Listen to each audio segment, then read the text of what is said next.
And welcome back, everyone, to yet another episode of Going for Two, presented by Homefield Apparel. I am your host, the publisher of the Extra Points newsletter, Matt Brown. I'm joined today, as always, by my colleague, Bryan Fischer. Bryan, it's good to see your face. It's good to be back. It's good to see your face again. Nicely rested and relaxed. I'm sure after all your long travels from the state of Arizona. Not too much sun though. I noticed that it's not like you picked up a sunburn or anything. So, welcome back. Well, I'm glad to hear that because 2 days ago I definitely was pretty burned. That just means that the skincare regimen, I guess, has worked a little bit. I had forgotten. Because I haven't been out there in the winter in a long time, and you're just like, well, I'm going to be inside a lot. I'm going to be in a car. It's probably not that big of a deal. No, even if you are ambiguously ethnic like I am, my skin is still configured to Midwest sun. Desert sun is at a higher resolution. You need to wear the sunscreen. Good advice for everybody. It is, but a great time to visit Arizona. Usually March Madness is always there. Kind of in this time frame, you always had the football championships and various times to go out there. And so I feel like the only time I really want to go out to the desert and go out to Arizona is during the winter. So I totally understand what you're saying, but at least the weather outside was a little bit better for you. It was wonderful. I mean, I think we talked about this before. I had literally only ever been there in the summer because that's when I taught. That's when I ran Teach for America Institute. That's when I taught first grade. And I remember like my very first day there, got off the plane. I'm like, all right, it's probably 8 o'clock. I could probably go running.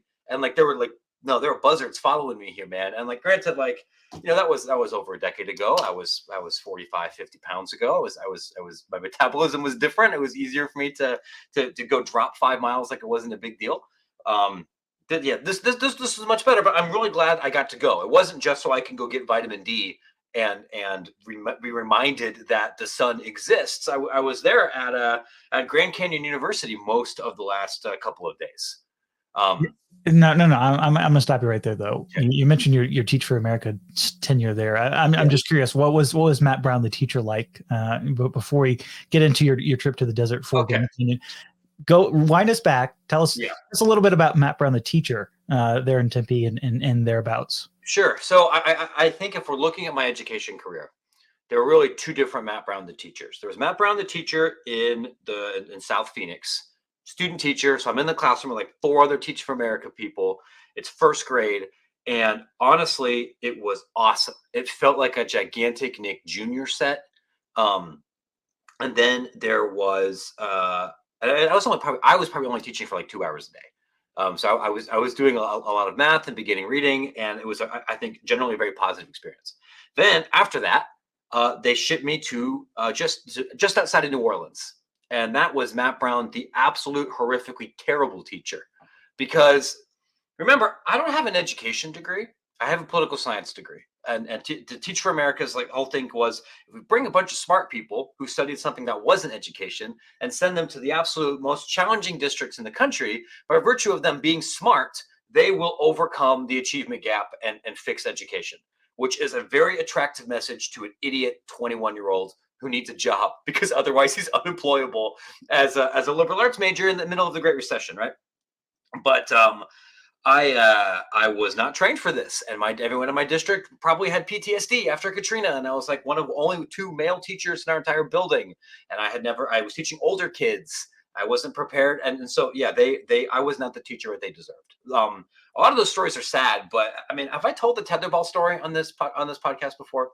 Should I quickly tell that story? Absolutely. Okay. I love story time. Okay, let me kind of quickly explain what my experience was like as a public educator. So where I was in New Orleans, I was teaching 4th grade. And at that time, my students didn't have a regularly scheduled recess. The thinking was we can't lose classroom instructional time to get to close the achievement gap. We have to do more math instruction. And it was late in the year. My class all hated me. I didn't really love them at that point. I was homesick, and it was a big struggle. I was just thinking, look, what we got to do here is we got to do a culture reset. So we're going to go do recess. I'm just going to go take the kids outside for 30 minutes, and we're going to get some of the stress out, right?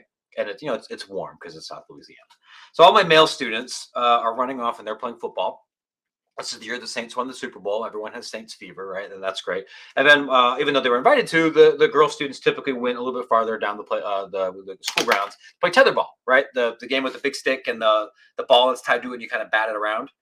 And I'm sitting there in the middle of the field. I'm trying to watch everybody, trying to be the engaged adult. And then, but my students playing tetherball are calling me over to that area. And they're like, Mr. Brown, we want you to play tetherball with us because this one student here is the tetherball champion here at this elementary school, and it's very important that you face her. And this is the student that I had the biggest personality clash with all the time. And I'm like, you know what? Let's do it. I'm a grown man. I'm a grown man and you're a fourth grader. This should be great. And so, of course, when was the last time you played tetherball?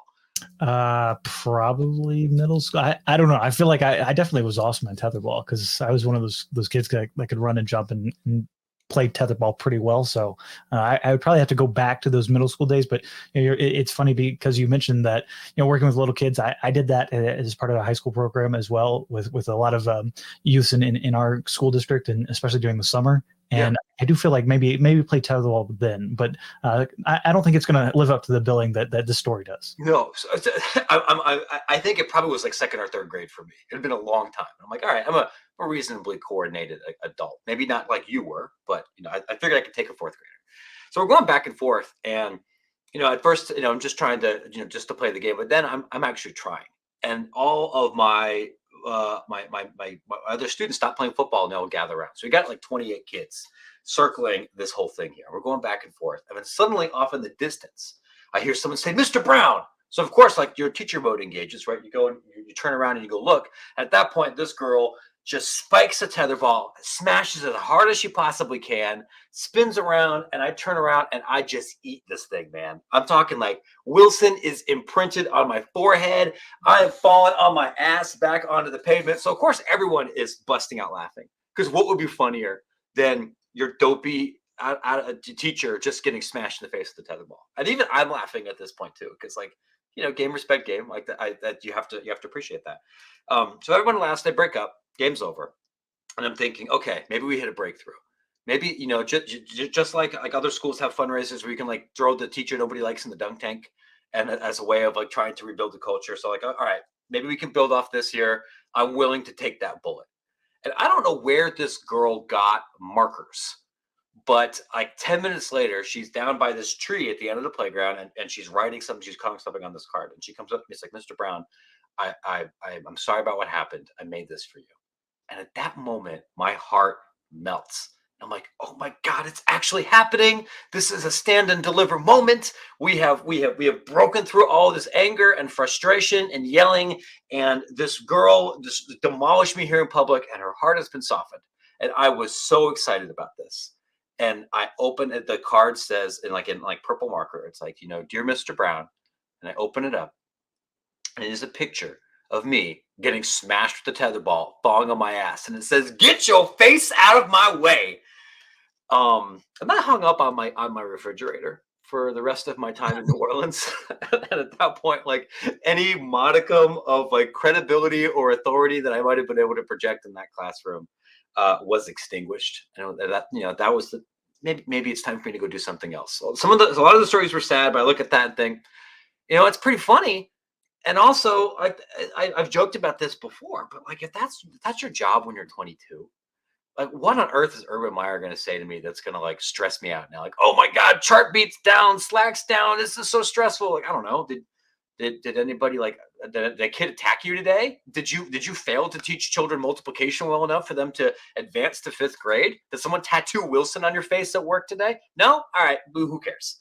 Like it's like that's a good barometer, I think, for how stressful any of this stuff is. You know what I mean? Oh, absolutely. One of my good high school friends, she teaches first and second grade, and or she just moved up to third grade, I believe it is. And some of the stories that she tells, I tell you what, I just kind of shake my head sometimes. But you're right, it's the teachers do not make enough because they go through things like that. And there's a reason though that we have kind of moved forward to at least where they're a little bit older. Yeah, they might talk back a little bit more. They might hurt us a little bit more with their words than their physical attributes with Tetherballs, but there's a reason we're covering college athletics Dude, versus I the elementary schools. right? Like, I mean, like, it is such a hard job that I'm like, I'm switching to digital media, which has a better work-life balance and is easier than public education. And like, I I think back about that because I'm from a teacher family. My mom was a professor, and like my sister-in-law and my biological sister, and so many people in my family are teachers.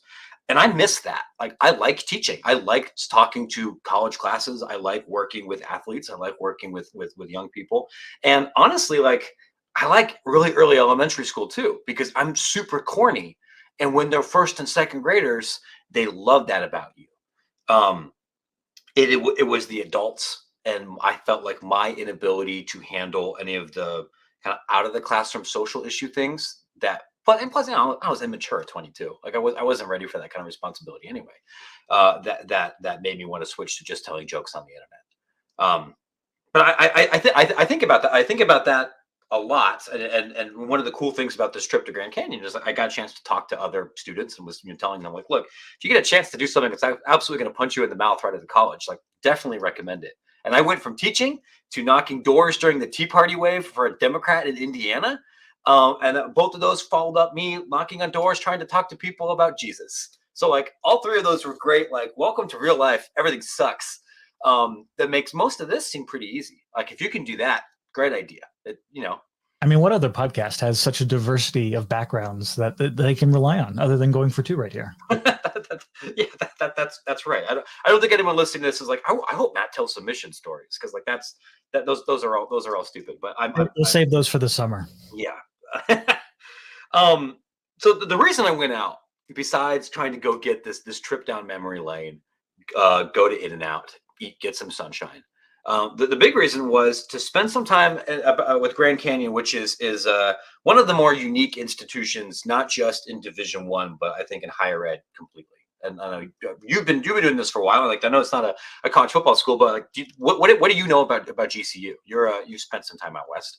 I mean, I think even just separating GCU in itself, the state of Arizona has one of the more fascinating kind of higher ed mixes. I guess you could say you have Yeah. ASU, obviously one of the high, I think they're either the biggest or one of the three biggest colleges, in the entire country in terms of the undergrad student population. They've really expanded under Michael Crow. I know we've talked about him on this podcast in relation to the Pac-12 and some of the college athletic stuff, but ASU has made a big priority in terms of online education, which is obviously something that GCU is in as well. And then you have, Arizona, more of a traditional institute, of higher learning, if you want to go down those roads in terms of, this pretty traditional. But they've also, added some campuses. They've done a lot of transformational stuff as well these last couple of years, especially under their recently new president, Robbins. So you have the kind of two big flagship schools in the state, and then you have GCU, which is obviously a for-profit institution, and the uniqueness that kind of comes with that, and the really turnaround the last decade it is.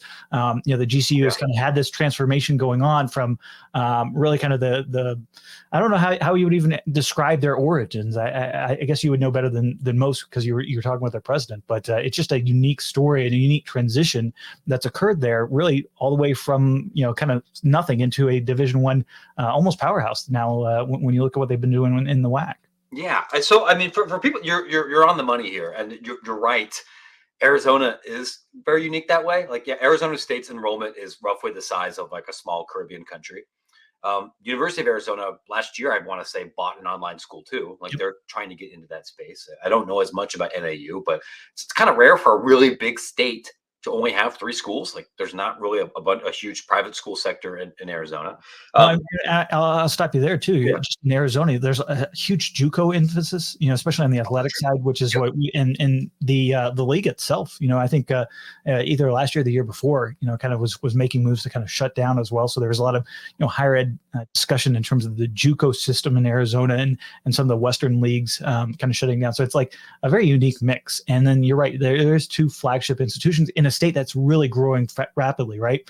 A lot of people moving into Arizona, a lot of growth that's happening. And so you do have those kind of unique institutions that are involved, not just, kind of ASU and UA, but, really the entire state has a unique opportunity right now, given the growth opportunities ahead.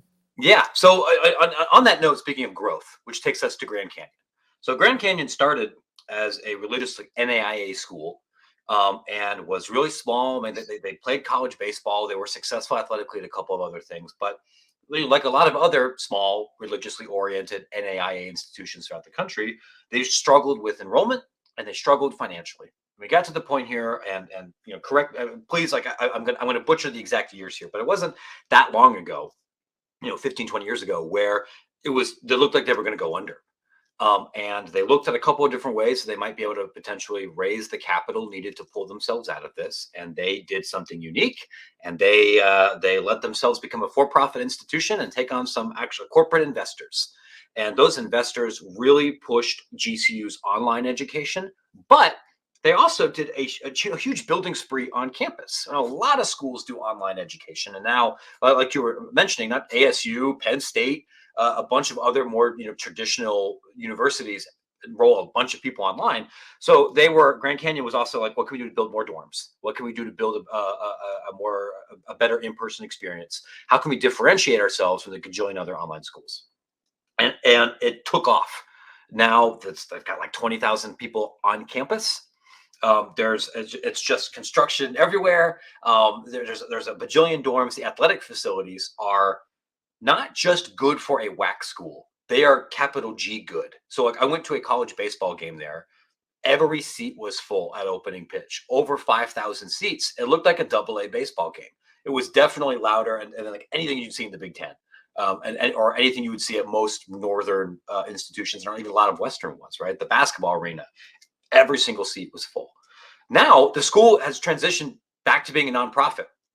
The IRS thinks so. The state of Arizona thinks so. Just the Department of Education doesn't think so. And, that's something if you go on Collegiate Sports Connect, you can kind of hear my conversation with their university president talk about. But the idea of like raising that capital that way and then trying to transition back is something nobody else in Division I's really done. It raised a lot of rankles, I think, within the Pac-12 and some other university communities that were like, this school is an affront to everything that higher ed stands for, and others that don't care. And at this point now, I think it's fair to say they've assimilated a lot more. So I went out to learn not just about that transition, but also to talk about and learn more about how they get so many people to show up to these games. Because I think one of the other more recognizable things about the school isn't just, hey, they used to be a for-profit, they used to be broke, then they got corporate money, and now they're a big school in a big state.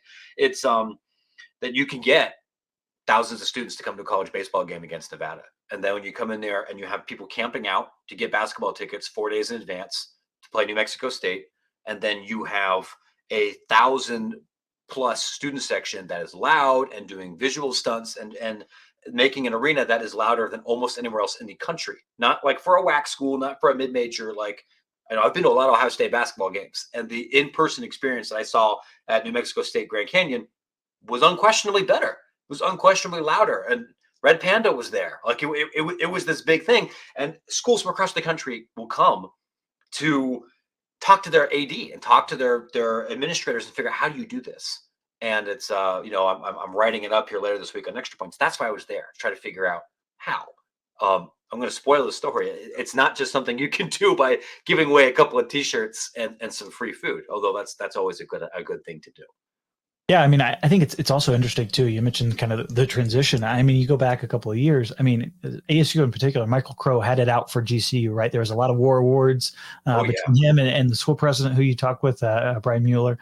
I mean, you look at when they were moving up to kind of Division One, and there was really a lot of the Pac-12 schools said we're not going to play Grand Canyon. We're just not going to do it. We're not going to give in, and they've since softened that stance. As you mentioned, kind of the transition as they've gone through some reform lately, but it's also fascinating to see if you go back into the school itself, and look at this has been occurring very differently from, say, the University of Phoenix, which is obviously probably the even more well-known, probably nationally. Yeah. Their name came from. Their name was on the stadium, at the Arizona Cardinals stadium. You heard the Super Bowl was played there, so there was a lot of kind of marketing emphasis on online degrees from the University of Phoenix, and Grand Canyon kind of was off to the side, I think, but more of the lesser well known, but they've made this transition, and it has been fascinating, especially from an athletic standpoint, to kind of follow along and see how they've built things up. I think you can kind of see some parallels, certainly with Liberty on the other the other coast in terms of what they've been trying to do. Obviously, a lot is different from GCU to Liberty in terms of we can talk about that real quick, actually, because this was something I brought up.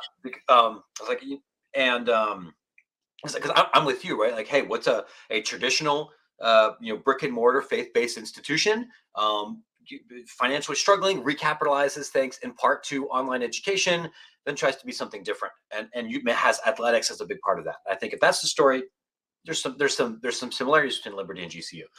One of the biggest differences, and when I made that comparison, and like every GCU person I talked to was like, whoa, let's make one thing very clear here. There's no Falwell on campus. There is no Jerry Falwell Jr. on campus, and while Grand Canyon is explicitly a Christian institution, it is not like Liberty or BYU or Lipscomb or even Baylor, for that matter. Like, one, there's no ecclesiastical endorsement or like specific doctrine of faith that anybody has to agree to. The big weekly chapel is optional, and it's interdenominational. I mean, like, when you walk in there, right in front of the arena, you see 3 crosses, but there's no church on campus. People come in and go off campus to a bunch of different things, right? So it is a much more I don't want to say liberal. That's not really the right word, but it's more open and less ideologically and ecclesiastically rigid than almost any other school, and that's by design. Because as I understand this is supposed to be a populist institution. It's not one that's supposed to have a 12% acceptance rate. It's not one that's supposed to be very expensive. It's not one that's supposed to be limited to just trying to churn out Southern Baptists or Lutherans or Mormons.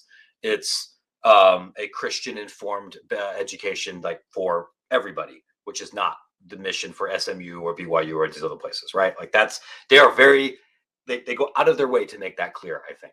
Yeah, and there's kind of a lack of that, especially out west. I mean, obviously there's BYU, there's institutions like Cal Lutheran and others, kind of around the west, but there's not a whole lot of them compared to, say, Texas or kind of further down the south. Obviously, there's demographic reasons, there's historical reasons for that, but it kind of occupies this unique space, right? And you mentioned the campus aspect. I think that's really an important part of GCU's story. I mean, you were there. Maybe you can give the listeners some insight in terms of actually where campus is and how that relates to everything, because I think that is definitely a part of their story in terms of what they've been doing lately, not just those athletic facilities, but as you mentioned, the university facilities as well. It's blowing up, right? And for one, like, Phoenix itself is also blowing up, right? 5th biggest city. It's enormous. It's very sprawly. GCU's campus is in a part of Phoenix that I understand was not the nicest recently, and GCU also kind of made this very clear. We want to be a neighborhood partner. We want to help neighborhood schools and neighborhood property values and do things in our part of town, which was underdeveloped. But it's not just an online school. There's dorms everywhere. And it's a mostly residential campus. One of the things that was kind of weird, or not weird, but that I haven't expected, I don't see that much. Right when you come in there, kind of around the periphery of the campus is a bunch of parking garages, and you can't bring your car in. There's not really parking lots at individual classroom buildings or even some of the athletic facilities, other than a minimal area here for trucks, deliveries, and stuff like that. You park your car, you go check in with the security when you come in there, and it's a walking campus. And this is, I was told, in part by design, because it's trying to build community.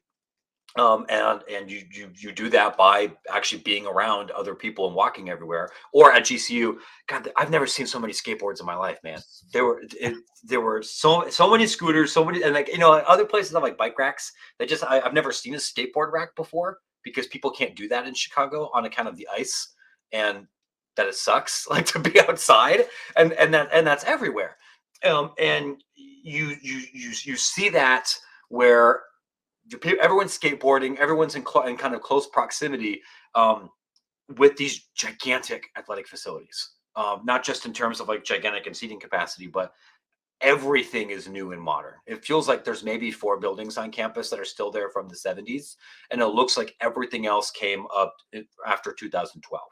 And to be fair, I think Arizona State's pretty similar to that, and a lot of other places in Phoenix. I joked that the campus, and this isn't an insult, although I understand how it would sound like it was, the campus felt like a gigantic Panera Bread.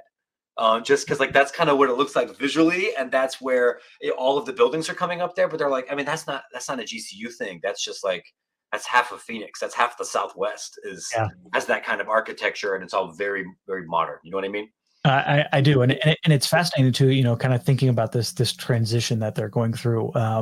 Really making sure that on-campus life is a priority. It kind of reminds me a little bit going back, a couple, maybe even a couple decades, to schools like Houston, and how they've previously known as a commuter campus, right, and a commuter school, very kind of derogatory, especially from some of their regional rivals. And then they've slowly over the years tried to change that, not just building dorms and bringing people on campus for more of a regular student life, but it comes with on-field football stadiums. It comes with making sure you have athletic facilities, dining halls, kind of the entire gamut of bringing that community back onto campus and expanding campus's size. And that is a huge part of what a lot of schools are kind of in the process of doing. And Grand Canyon using athletics to help facilitate that, I think is obviously what you're focusing on, what you're writing about, and something that I think a lot of schools also are kind of interested in. How can we use athletics to be that front porch of the university? Grand Canyon very successfully and very publicly doing that as well. Yeah, it is a major issue across like probably half of Division One at this point, right? And honestly, I think real success stories of schools evolving from commuter status to predominantly non-commuter status are pretty rare. Houston and UCF and Cincinnati, I think, would fall under that camp. But while athletic success has been part of that, they also spent a gajillion dollars on campus construction, and had to do student fees, and didn't really keep tuition super down, and like there was a lot of investments. And for every one of those schools where it works, we also have Georgia States where they're trying to do that. It hasn't happened yet, at least athletically, and a bunch of other. I mean, that's like half the Horizon League. That's a lot of one AAA. And this is an issue because not everybody has access to the capital of millions of dollars to start propping up a ton of dorms, or the geographic space to do that, right? Like in Phoenix, you can't, because real estate's not that expensive, and because they're in a more dilapidated neighborhood, they could buy up housing stock and convert it. It was a weird thing walking through this the campus, because there's a couple of these old ranch houses that are like, there's no way in hell I'm selling. So like new dorm, big student rec center, and there's like a ranch house with like barbed wire, like no trespassing around it. And like, all right, so that guy didn't want to do anything. You can't do that in like Manhattan. Like American University can't do that in DC, or many of these other big state schools can't. So that's why this is interesting, right? Because these are issues that there's a good chance your favorite school or one of the conference mates of your favorite school is grappling with right now. And you can't follow the Grand Canyon playbook, just like you can't follow the UCF playbook. Like the UCF playbook, step 1, be in Orlando. Step 2, spend a gajillion dollars. Step 3, grow enrollment to 60,000. Step 4, win a national championship.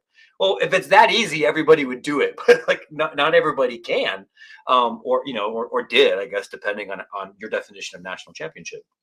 Well, I mean, even ASU, in particular, you look at how their kind of model has evolved over the last couple of years. It used to be where they kind of branched out, had those sub campuses kind of in the suburbs, and they still do, obviously, but they kind of brought back investment in terms of the core campus itself. A lot of schools are doing that. You had those branches that were here and there. Obviously the Texas A&M system. Just look at how many separate branches are kind of around the kind of South Texas. There's Kingsville, there's Galveston, there's various kind of branches. There's in even the same cities. University of Houston, like you had those small kind of sub campuses all over the place, and now it's kind of being brought back into the kind of one core unit. Which I find fascinating. I think it kind of mirrors the demographic changes you're seeing in the country itself. Maybe a 2 or 3 decade lag compared to what has been happening, but you kind of have that reurbanization, and a lot of these campuses. You mentioned the Horizon League in particular. A lot of those campuses that are located in somewhat major cities, kind of going back into the core and trying to do what they can.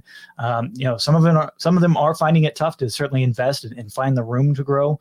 I think there's a reason why I think a lot of these college athletics leaders and college administrators buy into the theory that they need a master plan, if nothing else, for space. I mean, I was talking with a couple FBS ADs just in terms of what goes into your master plan for something else, and they were like, well, the space is the biggest thing, right? On campus space, whether it's demolishing buildings and rebuilding over them, whether it's acquiring land. I mean, a lot of these schools are just landlocked. Where we're going to park.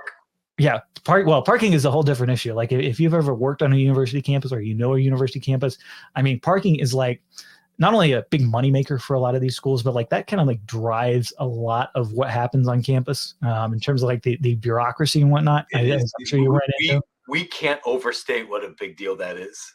If you ever want to take a university like their budget for the year, go in there. There's a reason why the parking like subsystem or whatever, however they organize parking in their university, there's a reason why it's like broken out by itself, because they know that is a big time moneymaker, not just for your football Saturdays or whatnot, like on a daily basis for professors, for students, for people just working at the schools. I mean, you look at I was talking with somebody at USC. Obviously, they're the biggest private employer in Los Angeles. They have a ton of parking space in prime real estate downtown Los Angeles, and at their medical facility on the northern side of downtown. So it's funny because that is just such a part of, you wouldn't think about it being a big part of university life, but parking is a huge thing. And that's something a lot of, athletics folks have to take in mind as well. When you're, it's not like you're just a college town and, you can build a parking lot out in the middle of the field. For a lot of those that are in urban campuses, it's something you have to consider. And Grand Canyon, obviously, with those parking garages and their unique setup there in Phoenix,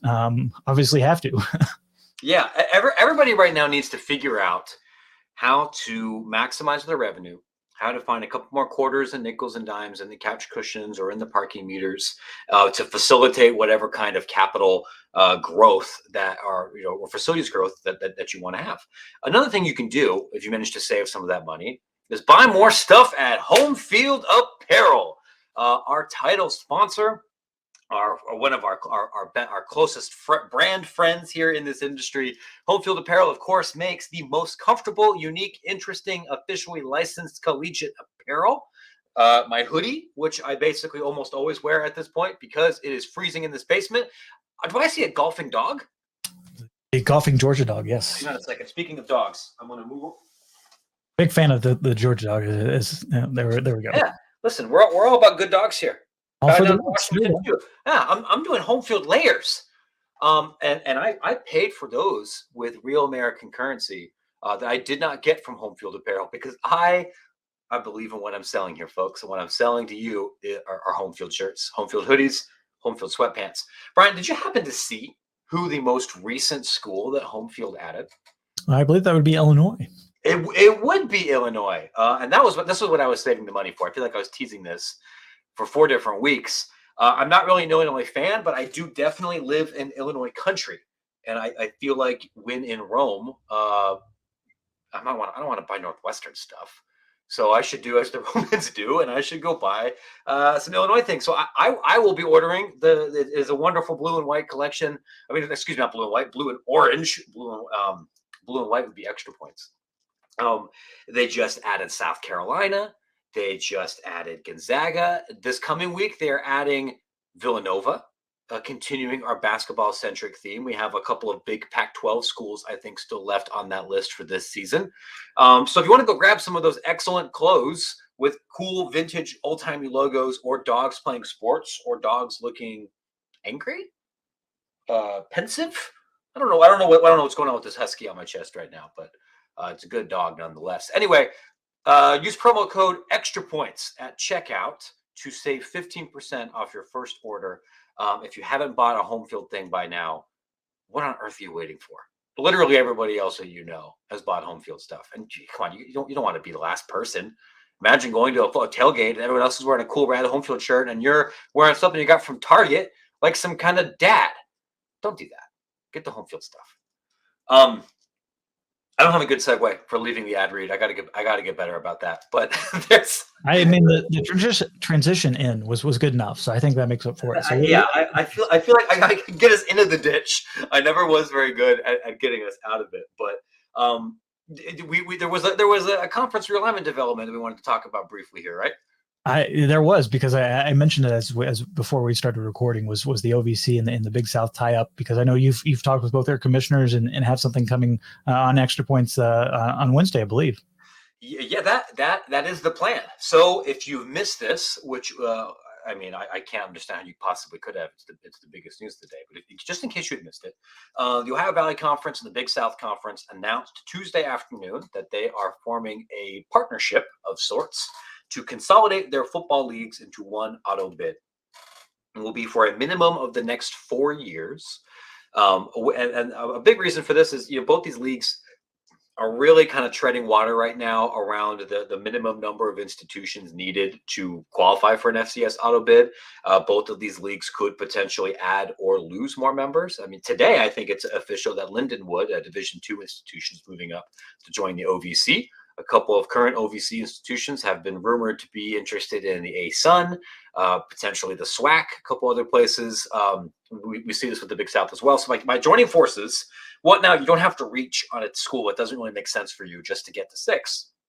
And now you have some stability in case somebody else enters or leaves over the next couple of years. It also provides a sense of stability for future scheduling. Real FCS football heads might remember that the OVC also signed a scheduling agreement with the Southland to where all of those teams are going to play out of conference. The OVC told me they intend to still honor those arrangements. So we'll still have that for the next 2 years. And then this. So I think that's exciting in that it means that, I don't think we're going to see any schools from these leagues cast off, unable to have access to the football postseason, which is a positive, or reaching on a school that isn't ready to compete at the Division I level, which I think is a positive. The league should be okay. I think at football, there's some room to grow, particularly I think on the Big South side. But there's a bunch of questions that haven't been answered yet. Like, what are we going to call this league? We don't know. Who's going to be the commissioner of the league? We don't know. What's the league? Is it going to be an ACE? Is it going to be an OVC thing, a Big South thing, a completely new, independent thing, like the Missouri Valley Football Conference? We don't know. Is it going to involve scheduling or formalized scheduling agreements and other sports between the two leagues? We don't know. Well, hopefully we'll find out soon. But in the short term, I think this is a stabilizing force, which is, I think, a positive, because half of FCS right now is going through some major realignment shakeups, and anything that allows schools to catch their breath and be a little bit more, do more due diligence before making a big decision, I think that's going to lead to better outcomes. Well, I'm just kind of curious. Is this going to be the first of many things? Especially given the change, the fact that the timing too is interesting to me. Just given the fact that we're in this massive Division I reorganization, we don't know exactly what membership requirements are going to be. So the fact that they've announced this is a little bit, eyebrow raising to me. In terms this happened quick. Yeah.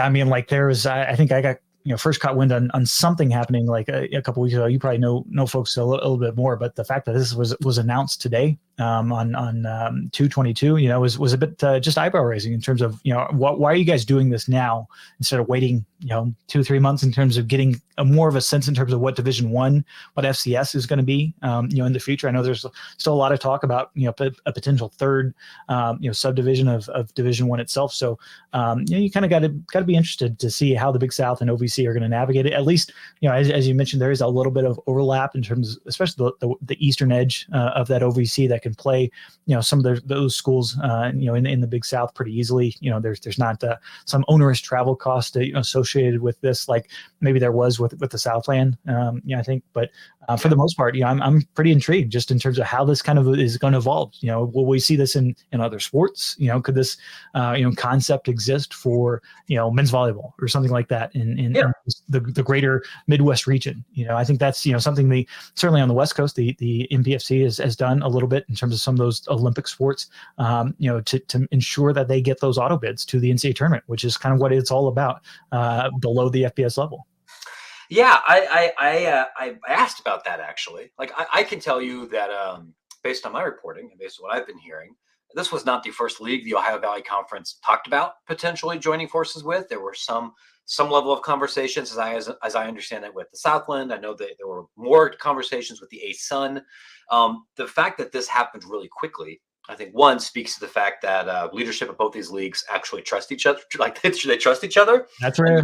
And the presidents of those areas trust each other. And so if you have that pre-existing relationship, you can agree on the biggest things quicker than if you're coming in cold or with new leadership. What happens with other sports? This is a good question. There's a major incentive right now to not do this if you can control an automatic bid to a tournament. Championship access is like the number one biggest thing for mid and low majors for every sport. If there are a situation where maybe not every league gets an automatic bid to the men's and women's tournament anymore, which I don't know if you've heard this, Brian. That's something I've heard AD say is a possibility after the transformation committee is done. Then that might create incentives to consolidate some conferences to lower overhead costs, lower travel, without diminishing your access to championship events. If that's the case for baseball or softball or other sports, you may have those opportunities there as well.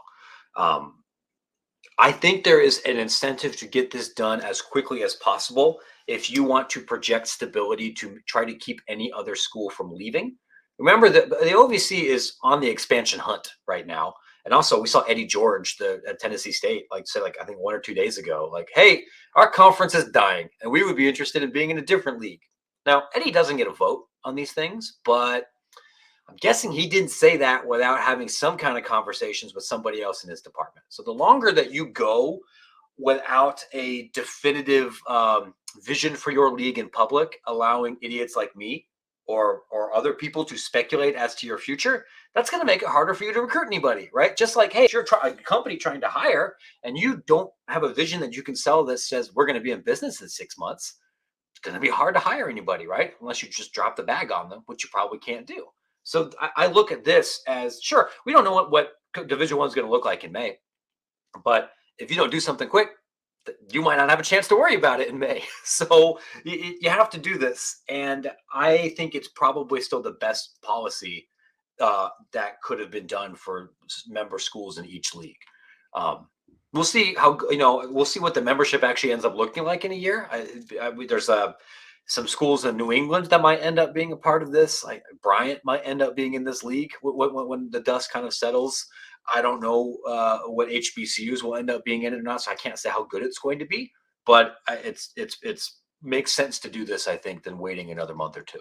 Yeah, I mean, you mentioned stability. That's the key factor. Whether you're at the FBS level, I mean, look at kind of the moves that the Big 12 has done to kind of solidify itself, in the landscape, and how, there's a lot of questions over their future and where those schools would go. But now that they truly have a home, they're a little bit more settled. I think that extends all the way down to the FCS level. In terms of we need to make sure that not only are we on the boat, but that boat is not sinking. That we're in the right place in terms of who's around us, what we can do, and the travel costs as well. I mean, I think that's a huge thing. The multi-sport conferences that we see, and maybe we will see an increased rise in the single sport conferences. I'm a big proponent of that personally. I think it makes a lot of sense in in baseball and other sports, just because a lot of especially the FCS programs, you're not sponsoring as many sports. So sometimes you have some unique fits that simply increase your travel cost. And when you can kind of make sure that you are geographically centered, I think it's good for the athletes in terms of their time demands, especially at the FCS level, where they're not playing, let's face it, massive, in front of massive crowds or massive stadiums. There's not, massive NIL deals. It really is more about the sport, more about going to school there. I think it would just make a lot more sense, to kind of have that better institutional fit, better geographic fit. And so we'll see. Ultimately, that kind of becomes more of a thing. But I think you're going to see a little more moves like this from the OVC in the Big South over the next couple of months, couple of weeks, as we kind of get settled around Division I itself as well. I would, to kind of put a bow on this, I think I would say that where we have situations where conferences and university presidents have enough of a relationship and enough trust to be able to have a conversation that may require them to have to give up some ego. And if they have a chance to maybe engage in this kind of thing and retreat with dignity, it could definitely happen. Because you're exactly right. There's a lot of financial reasons and a lot of student outcome and student health reasons to do this kind of thing. But to maybe decrease the number of sports your league sponsors or give up some power over a particular institution or lose some prestige is a difficult thing. And you're not going to do that if you think the other person on the negotiating table is a real son of a bitch, or that is like secretly trying to nuke your conference from the inside or something, right? So where those opportunities exist, we very much may see it. This will be a good thing for us to talk about with the guests we have next week. I very quickly alluded to it. I've mentioned it here on Extra Points before, but in case you didn't know, Lindenwood University, Division II school in St. Louis area, is announcing today, Wednesday, that they are joining Division I. They're going to join the Ohio Valley Conference. We're going to have their athletic director on next week. Lindenwood sponsors a gajillion sports. They have an athletic department that's like, in terms of like sports sponsorship, it's like the size of a Big Ten school, which you don't normally see at the 1 AAA FCS-ish kind of level. So those are kind of things I think we'll talk about how you fit the travel, because the OVC doesn't have all of their sports. They have women's hockey. They're already competing at the Division I level, and that's not something that we really see a whole lot of in Kentucky. So you already got to kind of slip yourself somewhere else. I'm guessing that school may have some unique perspective on navigating those issues moving forward. Yeah, I mean, when we talk about, especially, a lot of these schools moving around in the feasibility studies that they have to go through and go and commission to figure out a lot of these moves. A lot of it is about those non-revenue sports, those Olympic sports, where how does my team fit into this conference? How do the travel costs play out? And I think it's going to be great to get some insight in terms of what that transition is going to be like, because there's another one just up the road as well with Southern Indiana that's also making the move and making the jump. So a lot of schools are getting on the D1 train, and even though they don't quite know exactly how the ship is going to be all put together come this summer, I think it's everybody trying to get on board now and starting that process now, because they just don't know ultimately what the barrier for entry is going to be down the road. Yeah. So Southern Indiana, open invitation. You can come on Going for Two too. It's not just limited to your conference peers, right? On the off chance that you're listening to this. Bryan, we had a couple of things we wanted to talk about. We've been ripping now for over 45 minutes. So I think we might have to save that one here for another episode.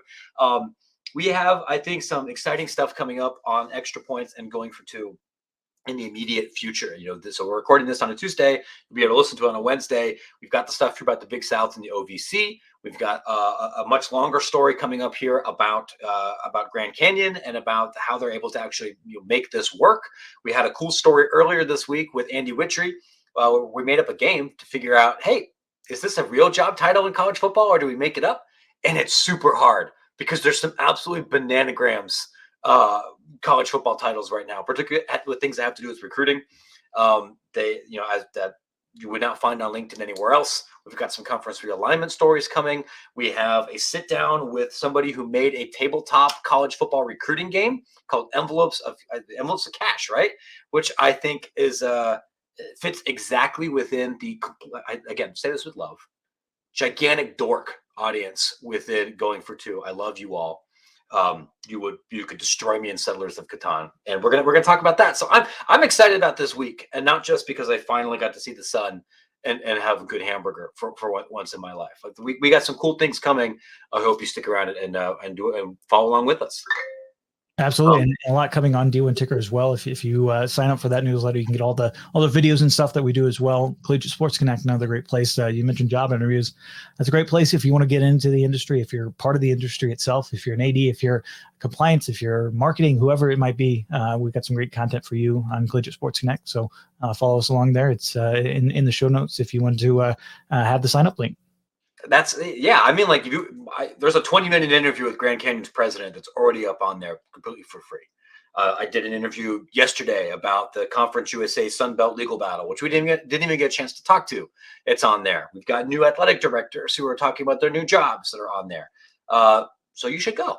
And you should go because that also helps support what we're doing here, which allows us to go buy more things from Homefield. Also buy things from Homefield. Folks, that's going to do it here for us. Thanks so much for following along. Matt Brown EP on Twitter.com, extrapointsnb.com on the internet. We will see you online again very soon.